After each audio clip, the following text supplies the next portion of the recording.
Oke, visi misi Torkon bukan cuma hanya di Indonesia, tapi visi misi kami di regional adalah untuk menjadi di prime mover untuk clean energy provider. Jadi provider utama untuk clean energy. Ya, baik di Indonesia ataupun di regional. Adalah bukan hanya clean energy tapi affordable, ya, reliable clean energy. That's the key. Affordable, reliable clean energy.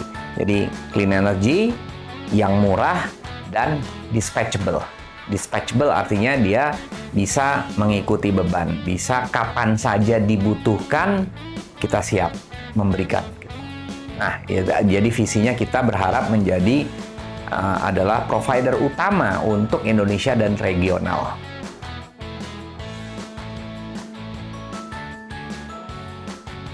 Oke, pertama tentunya untuk kita menjadi clean energy provider utama, ada kata kunci utama ya. Tentunya kita harus membangun beberapa, ya, banyak ya. Ini adalah salah satunya, nanti ke depannya kita akan membangun pabrik. Tapi sebelum itu tentunya kita harus membangun yang pertama atau demo plan ini. Jadi kuncinya adalah di demo plan ini atau yang kita sebut first of a kind, yang mana kita akan membangun ini di sebuah pulau terpencil off the coast of Bangka, 32 km, di mana kita akan membangun demo plan itu di sana, di mana mungkin sudah diketahui bahwasanya daya yang kita produksi itu sekitar 500 MW. Jadi 500 MW ini akan ditransfer ke Bangka. Pada saat itu target kita beroperasi 2031, ya, 3031. Diharapkan pada saat itu Bangka yang sekarang demand-nya sekitar 250, itu di 2031 itu bisa mencapai mendekati sedikit 400 gitu ya. Nah, antara 300-an mendekati 400 lah. Jadi maka kita bisa providing almost hampir 70% daripada kebutuhan Bangka. Sisanya itu masih kita bisa kirim ke Sumatera karena udah ada transmisi ke Sumatera. Nah, ini akan membantu Bangka Belitung yang mana saat ini BPP di sana itu hampir di atas Rp2.000 per kWh. Nah, kan kita menawarkan kepada PLN harga jual itu sekitar 6,9 sen ya. So, itu kan kurang lebih 1.100 ya, hampir setara dengan TDL, bahkan di bawah TDL. TDL kita 1.400. Jadi artinya dengan angka seperti itu tidak akan membutuhkan subsidi. Gitu kan. Kenapa subsidi berkembang terus ya? Karena kan BBP-nya naik terus gitu ya. Nah, subsidi saat ini kan udah 73 triliun. Tahun depan itu 95 atau 95 triliun. Dan diproyeksikan dalam RPTL itu 10 tahun ke depan kan bisa tembus 100 triliun, bahkan 186 triliun. Tergantung, mereka punya dua skenario. Apakah skenario low carbon di mana lebih banyak sebagian besar adalah renewable energy.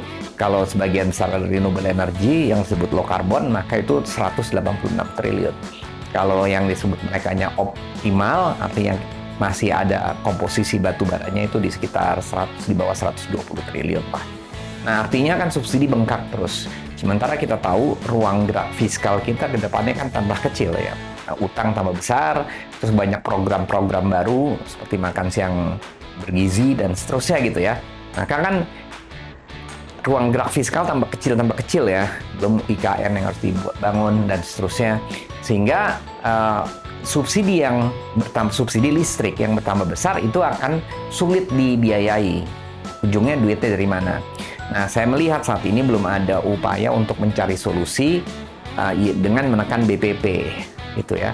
Nah, jadi maka solusi kami ini, bila ini terrealisasi, dapat menjadi solusi yang kita sebut adalah solusi praktis transisi energi. Karena kita bisa memberikan transisi energi dengan harga yang murah, terjangkau, andal, dan bersih tentunya.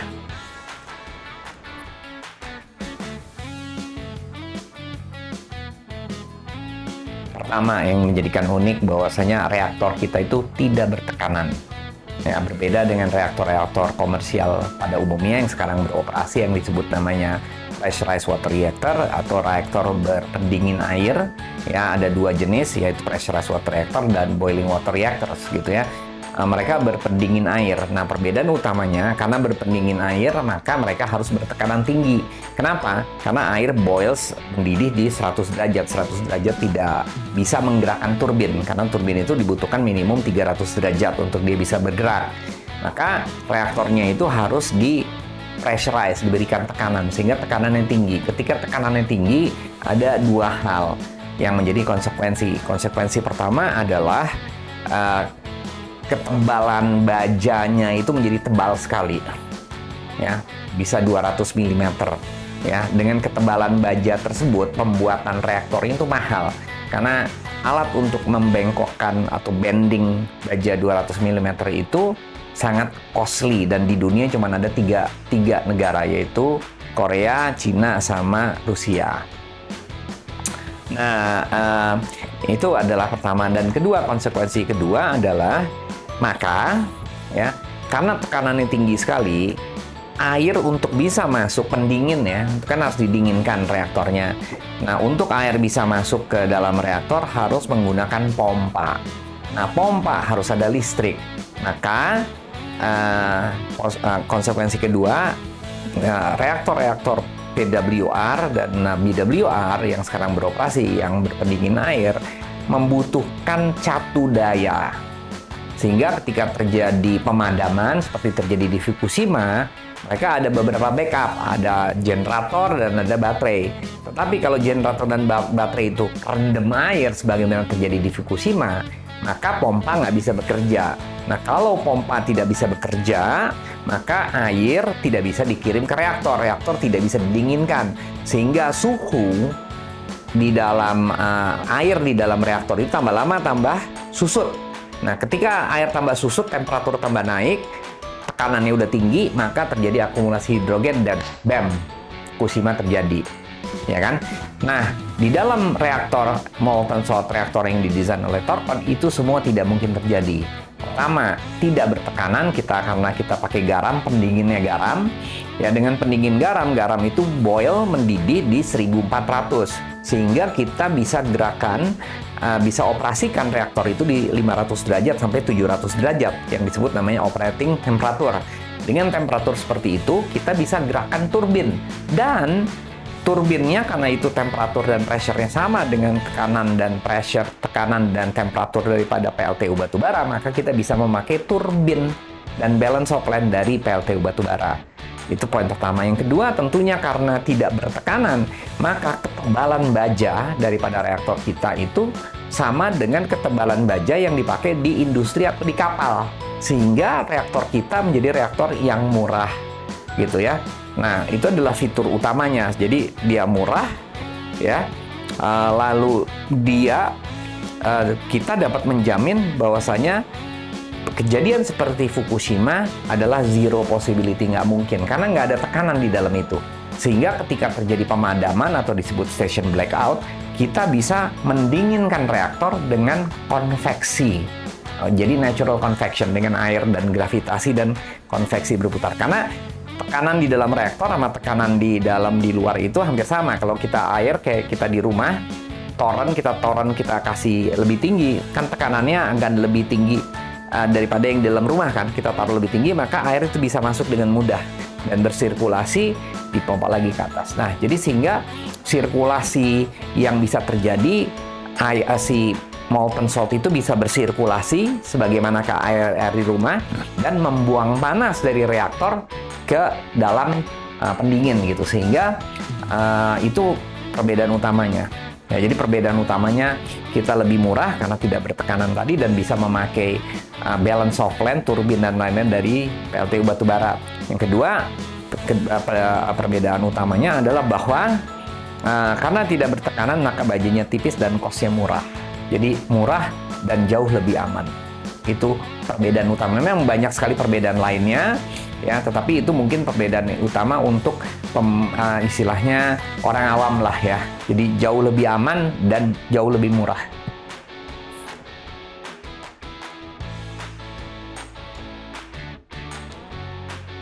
Geopolitical risk sebenarnya tidak, tetapi memang itu menjadi concern daripada pemerintah sebenarnya. Sebenarnya tidak. Kenapa? Karena memang gini, karena menurut saya sih sebenarnya harusnya nggak worry, tapi pasti pemerintah worry, gitu ya. Jadi saya tahu dari arah mana itu. Kenapa nggak worry? Pertama adalah gini, yang namanya nuclear for peace ya, nuclear for peace, itu kita udah sepakat di seluruh dunia, di cover sama IAEA, seluruh dunia sepakat bahwasanya nuklir itu untuk kedamaian harus terbuka. Tetapi karena nuklir itu sangat strategis, kan nggak terlalu banyak teknologi yang disebut strategis, nggak terlalu banyak yang bisa di dua sisi, sipil dan militer. Nggak banyak kan, cuma nuklir aja. Coba pikirin, teknologi apa aja. Kalau kita bicara roket misalnya, nggak ada di sipil, nggak ada di sipil ya. Terus yang ada di sipil, di militer nggak ada. Biasanya kalau ada di sipil, militer pasti bisa ada. Betul ya? Atau bisa yang sesuatu yang sipil bisa dimiliterisasi. Drone mulai dari sipil dimiliterkan gitu ya. Tapi nggak ada yang dari militer disipilkan, nggak ada. Ya, itu cuma nuklir.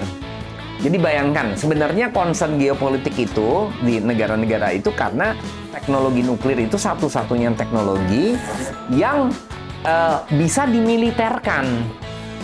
Gitu, baik itu dimiliterkan dalam arti penyalahgunaan tadi ya, di penyalahgunaan dalam arti kata menjadi bom gitu ya, tetapi juga menjadi sesuatu yang dikontrol sama negara-negara tertentu dan menjadi kebanggaan negara-negara superpower tersebut ya. Khususnya anggap kalau yang penyalahgunaan kita singkirkan, tapi isu itu selalu ada kan, selalu. Nah, tapi anggaplah itu menjadi kebanggaan. Sehingga setiap negara-negara itu anggaplah ya superpower yang sekarang lagi berebutan di Indonesia tentang nuklir ini kan adalah ya Rusia, Cina, dan Amerika. Masing-masing memiliki nuklir power, nuklir teknologi. Dan itu merupakan sesuatu kebanggaan mereka. Jadi tentunya mereka akan ada persaingan di situ. Dan persaingan di antara tiga negara besar itu terkait gue yang mau the first one, gue yang mau ini, itu akan menentukan arah geopolitik. Karena once kita, anggaplah kita pakai nuklir dari Rusia atau nuklir dari Cina, itu keterlibatan pemerintah di mana teknologi itu dimiliki akan lebih berat, lebih besar. Gitu ya. Karena teknologi itu, nuklir itu teknologi yang highly controlled. Itu highly controlled. Nggak ada teknologi lain yang highly controlled, hanya nuklir. Sehingga di balik semua nuklir itu, kekuatan pemerintah negara itu besar sekali. Nah, itulah kenapa di dalam, anggaplah kalau kita berspekulasi, saya berspekulasi atau beranalisa, Thorcon yang sebenarnya tidak terafiliasi, walaupun kita perusahaannya Amerika, tapi secara de facto kita tidak terafiliasi dengan pemerintah Amerika secara de facto gitu ya. Nah, karena Amerika itu kan bebas-bebas saja gitu ya, bahwasanya dia walaupun kita di teknologi Amerika, tapi tidak de facto terlabel kita di sama Amerika karena bebas gitu ya. Lain kan kalau Cina dan Rusia, dua-duanya kan benar-benar kekuatan negara di balik nuklir. Kalau Amerika kan nggak semuanya gitu ya. Tapi still Amerika ingin mereka yang dominan. Jadi justru menurut saya, di antara tarik-tarikan tiga kekuatan ini yang menginginkan bahwasanya Indonesia berafiliasi kepada negara tertentu untuk teknologi nuklir, ya, Thorcon itu menjadi solusi sebenarnya. Karena kita bisa menjadi middle ground. Gitu. Kita kan juga nggak totally disupport sama pemerintah Amerika. Kita kan independen terhadap pemerintah Amerika. Kita nggak pernah pakai dananya pemerintah Amerika. Lain dengan kayak beberapa perusahaan yang memang di fully support oleh pemerintah Amerika karena memakai dana. Kita kan sama sekali nggak pakai dana pemerintah Amerika. Yang nggak ada dana, nggak ada bantuan. Kita kayak B2B aja sendiri. Jadi sehingga kita nggak terlabeli sebagai perusahaan Amerika, paham nggak gitu maksudnya? Nah, jadi betul itu jawaban itu, bahwasanya concern itu ada, concern itu ya. Walaupun itu sesungguhnya bukan sebuah ancaman, tetapi cuman banyak masalah geopolitik nuklir ini ya jujur ya, pemerintah, even pemerintah sendiri kadangkala terjebak dengan pemikiran yang salah. Gitu, seolah-olah ya nuklir itu harus ya harus ada payung negara, harus ada si ini, harus ada itu, kan enggak. Nuklir is just another teknologi selama mendapatkan izin dari negara itu, ya. Nah, karena istilahnya nuklir itu seluruh dunia udah sepakat gitu, jadi nggak perlu ada kayak backingan gitu loh, paham nggak sih? Nah, Mas Riko kan ngomong itu karena ya itulah perangkap dari tadi, banyak sekali pemahaman itu. Jadi mengimplementasi nuklir itu ya sebenarnya nggak perlu backingan negara superpower ini atau superpower itu. Bahkan menurut saya itu kalau kita kayak begitu maka kita akan terperangkap sendiri gitu ya kan, kita nggak memiliki suatu kenetralitasan. Contoh, saya kasih contoh begini, kita selalu bangga sebagai negara non-blok, right? Nah, terus bahwa kita nggak memihak kepada siapapun, gitu ya. Lalu kita baru saja tiba-tiba mengumumkan of the blue join BRICS. Itu kan bikin sewot di sebelah ya. Di toko sebelah kan bikin sewot gitu loh ya. Nah, tetapi waktu Pak Menteri Luar Negeri mengatakan kenapa kita join ya karena itu bukti kita juga nggak mau terikat dengan fakta-fakta perdagangan dari toko sebelah gitu kan, ya kita juga boleh juga masuk ke ya toko sebelah gitu kan, ya buka-buka lah kayak di ITC gitu ya, gua mau belanja di sana mau belanja di sini gitu, paham kan? Nah, jadi kalau kita ketika ngomong nuklir lalu kita mulai backingan dengan negara, itu kan sama aja kita tiba-tiba berafiliasi, karena once kita berafiliasi dengan pola seperti itu sebenarnya kita udah berpihak.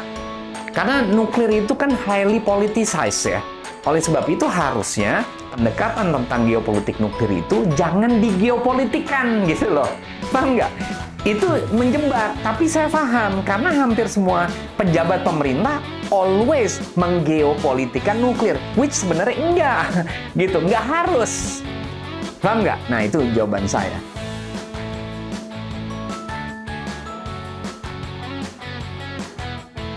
Oke, progresnya adalah pertama, sebagaimana mungkin sudah diberitakan, kita itu sudah menyelesaikan proposal dan kita sudah sampaikan kepada pemerintah melalui Dewan Energi Nasional, gitu ya.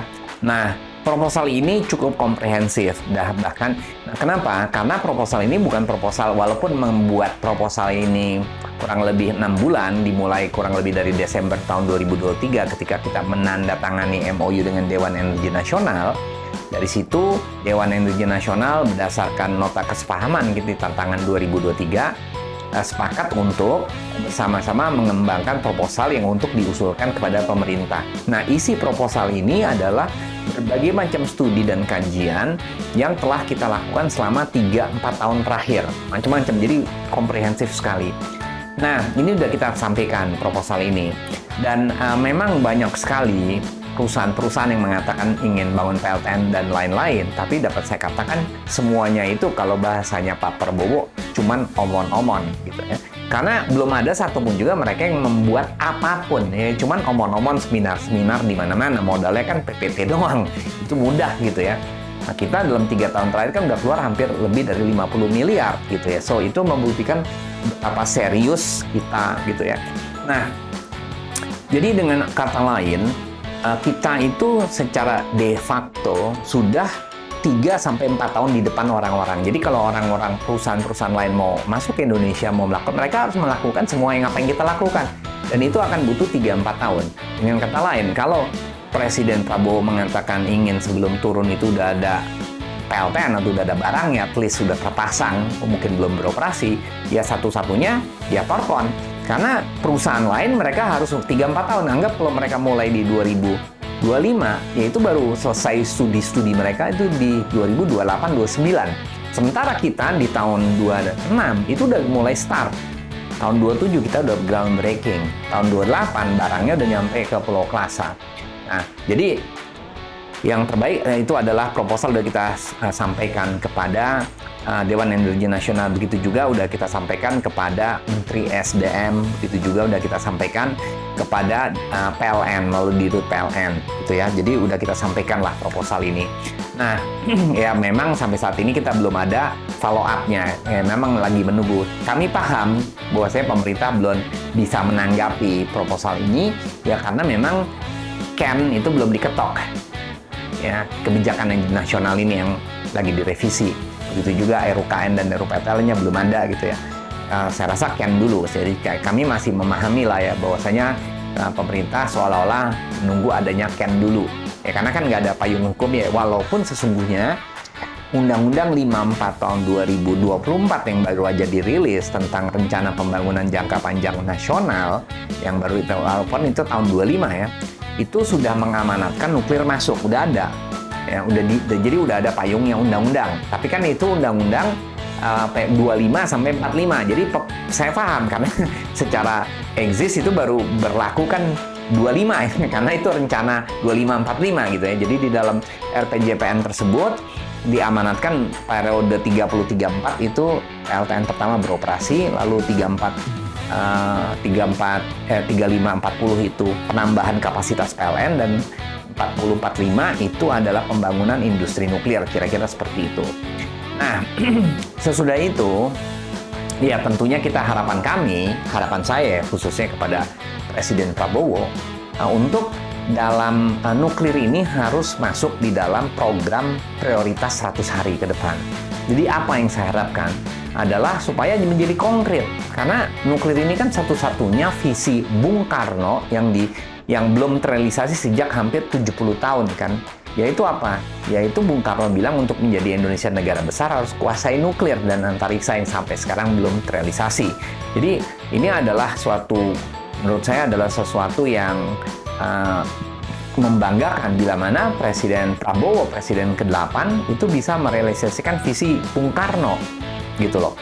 Nah, tentunya yang saya harapkan dalam program 100 hari apa? Yaitu dua hal aja gitu ya, kalau bisa disampaikan ke Presiden Prabowo nih, yaitu Pak Presiden, kami berharap Bapak bisa menandatangani yaitu Perpres atau peraturan pemerintah RPP, rancangan peraturan pemerintah tentang kebijakan energi nasional, Pak. Karena ini penting sekali. Ini adalah RPP yang akan membuat Indonesia menjadi negara dengan clean energy untuk mencapai net zero emisi dengan masuknya nuklir. Yang kedua nih Pak Prabowo, kalau saya bisa ngomong langsung nih ke Pak Prabowo, yaitu saya berharap Pak, ketika ini RPP kan sudah diketok, tentunya dibutuhkan sebuah organisasi Pak, yaitu organisasi untuk mengimplementasi kayak panitia gitu ya. Nah inilah yang disebut NEPIO. Nah draftnya Pak udah ada di meja Bapak Pak. Nah mohon ditanya oleh Menteri SDM Pak gitu ya. Nah kami berharap Pak dua hal ini yaitu RPP CAN dan NEPIO ini bisa segera ditandatanganin Pak di dalam program 100 hari Bapak. Maka dengan ini akan menjadi konkret dan menjadi bagian daripada realisasi implementasi visi Bung Karno yang tertunda selama 70 tahun Pak. Nah itu dia.